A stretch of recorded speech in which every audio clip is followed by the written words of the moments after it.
नमस्कार दोस्तों, मेरा नाम है जगदीश और आपका स्वागत है हमारे YouTube चैनल कंटास्ट इलेक्ट्रिकल में। दोस्तों, हमारा ऑब्जेक्टिव क्वेश्चन सीरीज का ये छठा वीडियो है, तो जल्दी से वीडियो को स्टार्ट करते हैं। वीडियो को स्टार्ट करने से पहले वीडियो को लाइक और चैनल को सब्सक्राइब कर दीजिए। तो वीडियो को स्टार्ट करते हैं। आज का हमारा फर्स्ट क्वेश्चन है, इनमें से कौन 1 वाट के बराबर है? ऑप्शन ए है 1 जूल प्रति सेकेंड, ऑप्शन बी है 1 कूलम प्रति सेकेंड, ऑप्शन सी है 1 जूल प्रति कूलम, ऑप्शन डी है 1 कूलम प्रति वोल्ट। तो वाट शक्ति की इकाई होती है और शक्ति की परिभाषा होती है कार्य करने की दर, शक्ति कहलाती है। तो कार्य में जब हम समय का भाग देते हैं तो हमारे पास शक्ति का मान आ जाता है। तो शक्ति का मात्रक है वाट, कार्य का मात्रक होता है जूल और समय का मात्रक होता है सेकंड। तो शक्ति के कार्य बटा समय फॉर्मूले से जो मात्रक बनता है वह होता है जूल प्रति सेकंड। तो इसका सही आंसर हो जाएगा 1 जूल प्रति सेकंड। तो इस क्वेश्चन का ऑप्शन ए सही आंसर हो जाएगा। 1 जूल प्रति सेकंड 1 वाट के बराबर होता है। नेक्स्ट क्वेश्चन है, टेकाई के लिए किसका प्रयोग किया जाता है? ऑप्शन ए है एल्यूमिनियम व निकेल की मिश्रित धातु, ऑप्शन बी है सीसा व टिन की मिश्रित धातु, ऑप्शन सी है जस्ता व सीसा की मिश्रित धातु और ऑप्शन डी है जस्ता व तांबे की मिश्रित धातु। तो टेकाई सोल्डरिंग को कहा जाता है और सोल्डरिंग के लिए जो सोल्डर वायर यूज किया जाता है वह टिन और लेड की मिश्रित धातु होती है। तो इसका सही आंसर हो जाएगा ऑप्शन बी, सीसा व टिन की मिश्रित धातु।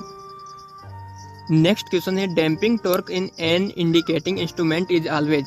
ऑप्शन ए है opposite to deflection, option B है in the same direction as the controlling torque, option C है opposite to the direction of motion of the moving system और ऑप्शन डी है opposite to the controlling torque. तो question पूछ रहा है कि जो सूचक यंत्र होते हैं उनमें अवमंदन बल किस दिशा में कार्य करता है? तो ऑप्शन ए है कि विक्षेपक बल के विपरीत दिशा में, ऑप्शन बी है नियंत्रक बल के समान दिशा में, ऑप्शन सी है मूविंग सिस्टम के विपरीत दिशा में और ऑप्शन डी है कंट्रोलिंग टॉर्क के विपरीत दिशा में। तो इसका सही आंसर हो जाएगा opposite to the direction of the motion in the moving system. अर्थात अवमंदन बल इंस्ट्रूमेंट में मूविंग सिस्टम का ऑपोजिट दिशा में कार्य करता है। अर्थात जिधर भी पॉइंटर का मूविंग सिस्टम कार्य करेगा उसके विपरीत दिशा में अवमंदन बल कार्य करेगा, जिससे पॉइंटर में होने वाले कंपन को यह समाप्त कर देता है। नेक्स्ट क्वेश्चन है, किस परिपथ का पावर फैक्टर इकाई नहीं है? ऑप्शन ए है pure resistive circuit, option B है pure inductive circuit, option C है डीसी सर्किट और ऑप्शन डी है रेजोनेंस सर्किट। तो pure resistive circuit, DC circuit और रेजोनेंस सर्किट का पावर फैक्टर यूनिटी होता है, जबकि प्योर इंडक्टिव सर्किट का पावर फैक्टर 0 डिग्री लैगिंग होता है। रेजिस्टिव, डीसी या रेजोनेंस सर्किट में केवीए बराबर केडब्ल्यू होता है, अर्थात एपरेंट पावर बराबर एक्टिव पावर होती है और रिएक्टिव पावर का मान 0 होता है और कोस थीटा अर्थात वोल्टेज और करंट के बीच बनने वाला कोण 0 डिग्री होता है और इस परिपथ का पावर फैक्टर इकाई होता है। इस परिपथ में रेजिस्टेंस इम्पीडेंस के बराबर होता है और वोल्टेज व करंट दोनों इन फेज चलते हैं। नेक्स्ट क्वेश्चन है, सूचक उपकरणों में सामान्यतः नियंत्रण बल उत्पन्न करवाने के लिए किस प्रकार की स्प्रिंग को प्रयोग में लाया जाता है? ऑप्शन ए है बेरिलियम कॉपर, ऑप्शन बी है फास्फोरस ब्रॉन्ज और ऑप्शन सी है कॉपर, ऑप्शन डी है एल्यूमिनियम। तो जो इंडिकेटिंग इंस्ट्रूमेंट होते हैं इनमें कंट्रोलिंग टॉर्क उत्पन्न करने के लिए स्प्रिंग का प्रयोग किया जाता है जो फास्फर ब्रॉन्ज की बनी हुई होती है। तो इसका सही आंसर हो जाएगा option B, phosphor bronze. Indicating instrument में इसी फास्फोरस ब्रॉन्ज की हेयर स्प्रिंग के द्वारा सप्लाई दी जाती है। नेक्स्ट क्वेश्चन है, नमी सोखने के बाद नारंगी सिलिका जेल का रंग परिवर्तित हो जाता है। ऑप्शन ए है गुलाबी, ऑप्शन बी है हरा, ऑप्शन सी है नीला और ऑप्शन डी है सफेद। तो मार्केट में 2 तरह की सिलिका जेल होती है, एक नीली और दूसरी नारंगी या पीली। तो जो नीले रंग की ड्राई सिलिका जेल होती है ये नमी सोखने के बाद गुलाबी रंग में परिवर्तित हो जाती है और जो नारंगी या पीले रंग की सिलिका जेल होती है ये नमी सोखने के बाद हरे या काले रंग में परिवर्तित हो जाती है। तो इसका सही आंसर हो जाएगा ऑप्शन बी, हरा रंग। तो जो नारंगी सिलिका जेल होती है वह नमी सोखने के बाद हरे रंग में या काले रंग में परिवर्तित हो जाती है। नेक्स्ट क्वेश्चन है, एक लैंप की MSCP का मान 200 है, लैंप द्वारा उत्सर्जित कुल फ्लक्स कितना होगा? तो MSCP की फुल फॉर्म होती है main spherical candle power. Candle power ज्ञात करने का फॉर्मूला होता है उत्सर्जित फ्लक्स बटे 4 पाई। 4 पाई का मान होता है 12.56। तो क्वेश्चन में लैंप की कैंडल पावर का मान दे रखा है 200 और हमें कुल उत्सर्जित फ्लक्स का मान ज्ञात करना है। तो उत्सर्जित फ्लक्स बराबर मेन कैंडल पावर इंटू 4 पाई। तो ऑप्शन बी इसका राइट आंसर हो जाएगा।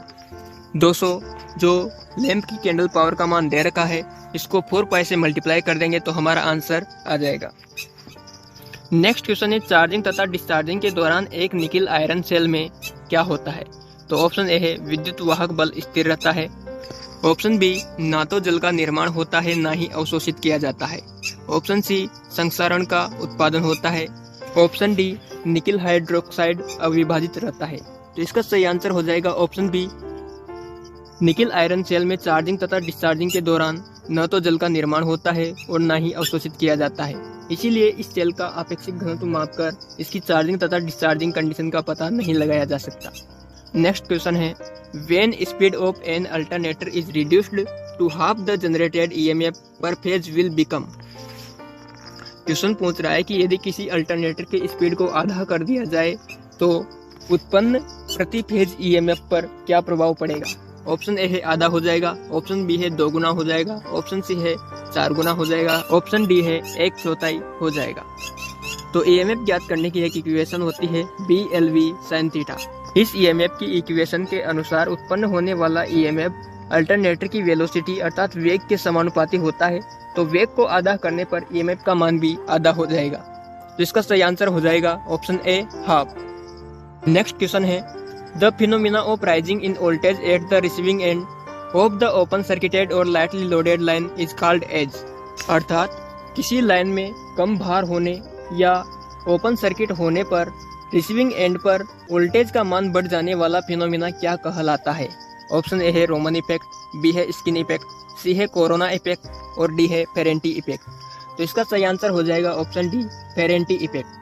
फेरेंटी इफेक्ट होता है जिसमें ट्रांसमिशन लाइन में लाइटली लोड अर्थात हल्का भार होने या ओपन सर्किट होने पर रिसीविंग एंड पर सेंडिंग एंड से वोल्टेज का मान बढ़ जाता है, अर्थात जितना वोल्टेज भेजा जा रहा है उससे ज्यादा वोल्टेज प्राप्त होता है। नेक्स्ट क्वेश्चन है, VSI ड्राइव का कार्य क्या है?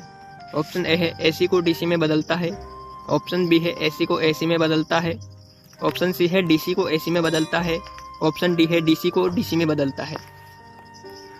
तो VSI की फुल फॉर्म होती है वोल्टेज सोर्स इन्वर्टर और CSI की फुल फॉर्म होती है current source inverter.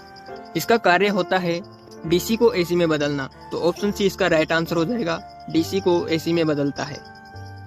Next question है, विद्युत तारों के संदर्भ में ECC का पूर्ण रूप क्या है? ऑप्शन ए है अर्थ कंडक्टर कंटिन्यूटी, ऑप्शन बी है अर्थ कैरिंग केबल, ऑप्शन सी है अर्थ कैरिंग कंडक्टर और ऑप्शन डी है अर्थ कंटिन्यूटी केबल और ई है अर्थ कंटिन्यूटी कंडक्टर। तो इसका राइट आंसर हो जाएगा ऑप्शन ई अर्थ कंटिन्यूटी कंडक्टर। नेक्स्ट क्वेश्चन है, प्रतिरोधक के संदर्भ में SMD का पूर्ण रूप क्या है?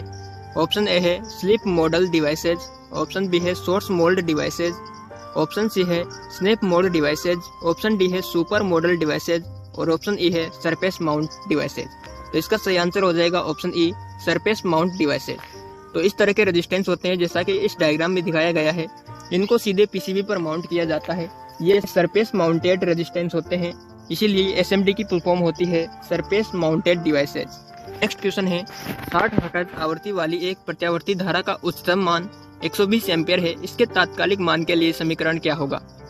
ऑप्शन ए है I बराबर 60 sin 120 pi T, option B है I बराबर 60 sin 60 pi T, option C है I बराबर 120 sin 120 pi T, option D है I बराबर 120 sin 60 पाई टी। तो विद्युत धारा का तात्कालिक मान ज्ञात करने की इक्वेशन होती है I बराबर I maximum sin omega T. तो यहाँ पर I मैक्सिमम का मान हमें क्वेश्चन में दे रखा है 120 एम्पियर। तो 120 एम्पियर यहाँ पर ऑप्शन सी और ऑप्शन डी में है, तो ऑप्शन ए और बी तो गलत हो जाएगा। और साइन ओमेगा टी, तो साइन ओमेगा टी में ओमेगा का मान होता है 2 पाई एफ। तो फ्रीक्वेंसी का मान 60 हर्ट्ज दे रखा है, तो 60 को 2 से मल्टीप्लाई कर देंगे तो 120 पाई बच जाएगा। तो ओमेगा का मान 120 पाई टी आ जाएगा। तो इसका सही आंसर हो जाएगा ऑप्शन सी I बराबर 120 sign 120 pi T. Next question है, लेक लांची सेल का ईएमएफ लगभग कितना होता है? ऑप्शन ए है 1 वोल्ट, ऑप्शन बी है 1.5 वोल्ट, ऑप्शन सी है 2 वोल्ट और ऑप्शन डी है 2.5 वोल्ट। तो इसका सही आंसर हो जाएगा ऑप्शन बी 1.5 वोल्ट।